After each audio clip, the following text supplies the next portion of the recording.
Okay, this is take 3.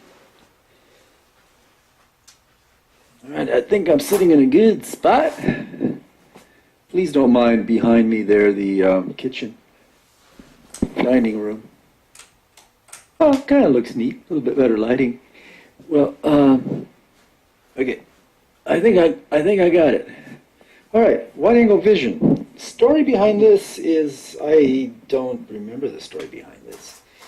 I don't really remember if this was actually taught to me by Tom Brown Jr., who is a pseudo questionable whatever spiritual Native American teacher, but he's not Native American.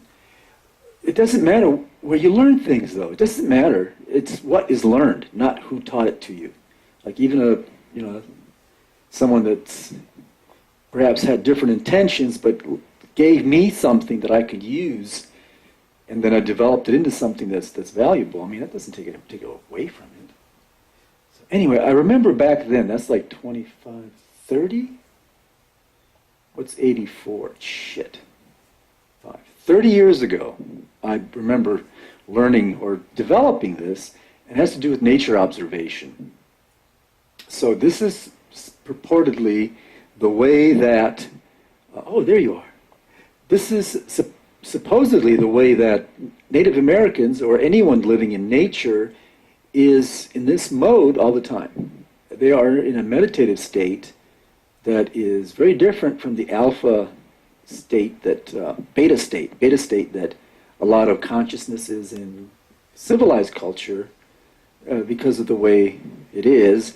In nature, alpha, which is more like dreamlike quality to it, is much more like this. And people in nature, traditional cultures and traditional ways of living, I agree. I'm like this when I go out and I go on a nature walk.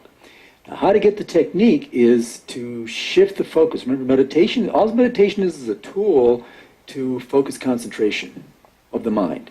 Concentrate the mind on something or in some way. It could be focusing on being blank, or it could be focusing on being full, or it could be focused upon an activity, or it could be focused upon anything at all, just the focusing of the mind. This is in every single traditional culture, of course. You know about this.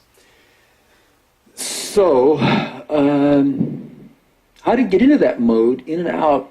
I mean, I meditated for so many years that finally when I got it, it was just a huge struggle to get to meditate. And I said, wait a minute. This is so damn simple. There's easy ways to do this, easier, and it doesn't need to be all that esoterically, complexically steps and mantras and sayings and this and that and the other thing. It's just like, you want to go there? You want to come out of it? In and out, in and out. Use it throughout the day. I do it all the time. I just go in there for a few seconds and I come back. I shift my focus. When I need to really get myself focused on something, and this is great out in nature, I just shift into it automatically. I just walk outside and it just happens because I've been doing it for so long. Step 1, are you ready? All right, this is for you, my boy wonder, Robin. This is just for you. I'm practicing this because I want to make a webinar thing. All right, so that's why I'm talking about it.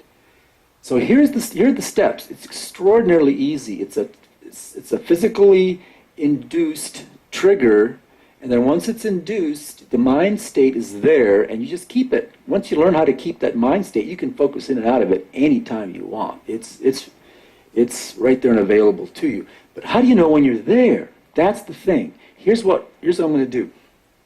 Is I'm looking at a doorknob or a fixed object in front of me.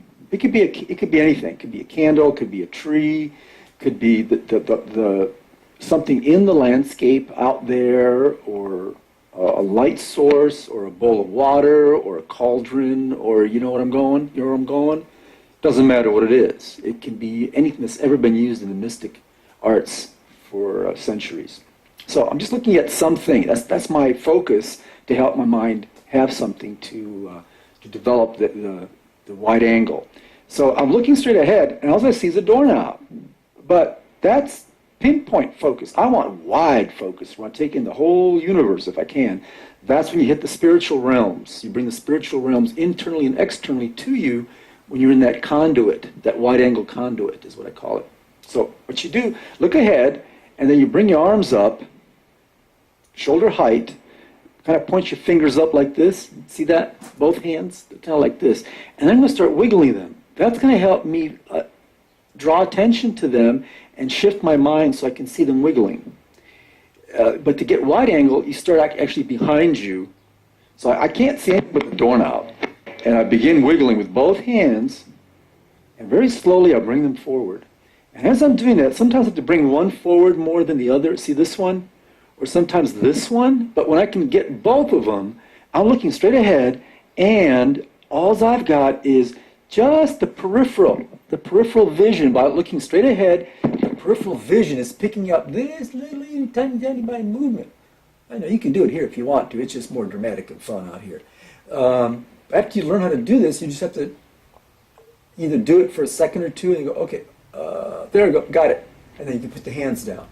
But here's the step-by-step the way I teach it. Looking straight ahead, I usually have two people, like a person over there about 7-8 feet away, and I'm over there about 7-8 feet away, and they do this, like this person over here, that person over there. It's great in class because when they get it, I mean, everybody starts smiling because they know when they've hit it, and the whole class starts joining in, and it's a real bonding kind of a thing. So here's our bonding time, all right? Digital media. So here we go. I'm looking forward, moving one, moving the other, till I can just barely, this microphone is in my view over here. So I got to move further forward.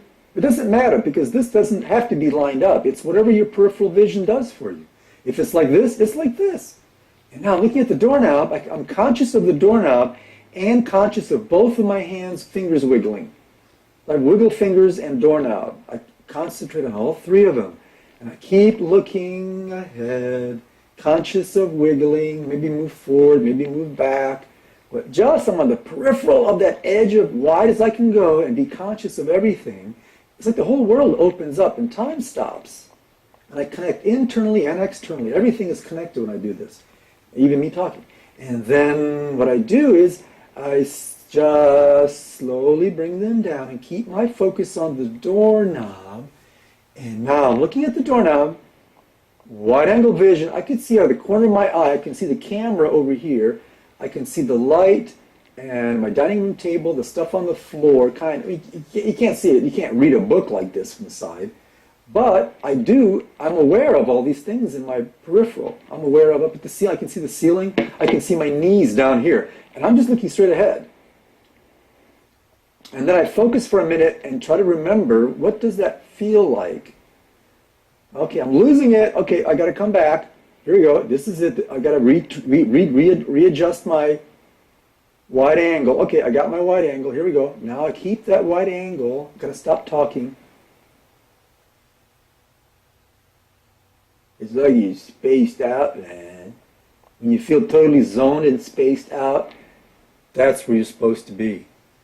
That's where every single teacher in my K through 12 would absolutely just be terrified of having their students blank out, being in a classroom where students are daydreaming.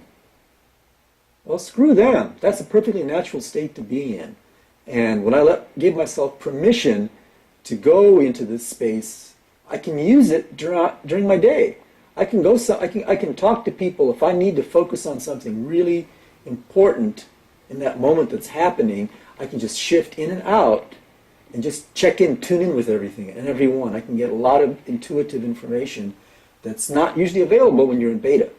When you're in alpha, it's available, but you can't function in society and culture. So this is a technique not as an end result. This is a tool to use throughout the day. Throughout when you wake up, whatever you're doing throughout the day, until you go back to bed at night, and use it to enhance your perception, your awareness, your consciousness, and especially out in nature. Every once in a while, you should go out in nature. It like recharges you. Go out in nature, and even just look out the window like I can do here.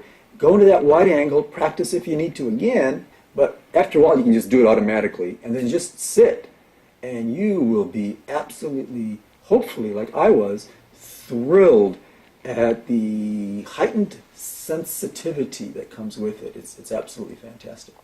So I hope you enjoyed this video presentation, and I hope I'm doing all right as I practice my video presentation.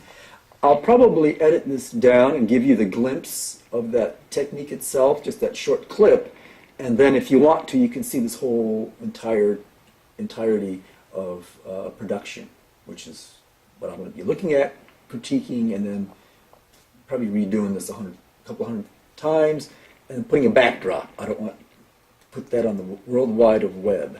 Okay. Signing off.